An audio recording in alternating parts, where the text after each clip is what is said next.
دولت جو ہے وہ دل کو سخت کر دے تو سمجھو کہ دولت عذاب آ رہا ہے. اگر دولت سے آپ رحم دل ہو گئے، آپ اللہ کی راہ میں خرچ کرنے لگ گئے دولت کو، تو سمجھو کہ آپ کو عبادت کا نیا راستہ مل گیا. کون سا راستہ؟ سخاوت کا راستہ.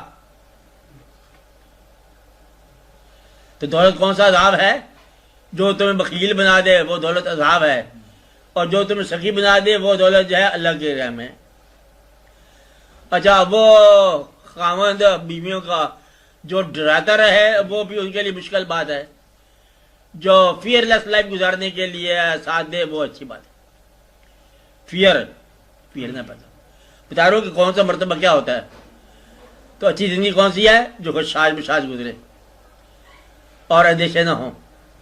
فیئر کرنا، پرسنالٹی کا کلیش کرنا، پرسنالٹی کے جانچنا، ترازو تولتے رہنا، میں بڑی وجہ پرسنالٹی ہوں، میں بڑے سینگ ہوں، تم چھوٹے سینگ ہو، یہ تو ایک عذاب بن جاتا ہے لائف کا. آپ کو سمجھ میں آیا سوال سمجھ؟ تو مرتبہ کون سا اچھا ہوتا ہے؟ جو مرتبہ اپنے سے نیچے لوگوں پر مہربان ہو. جو اپنے سے کمزور لوگوں پر عذاب ہو وہ عذاب میں ہے.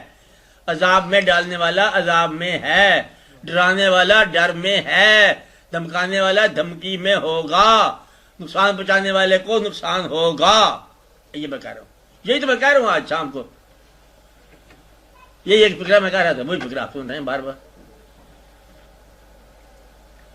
اور تو بات ہی کو نہیں کیا.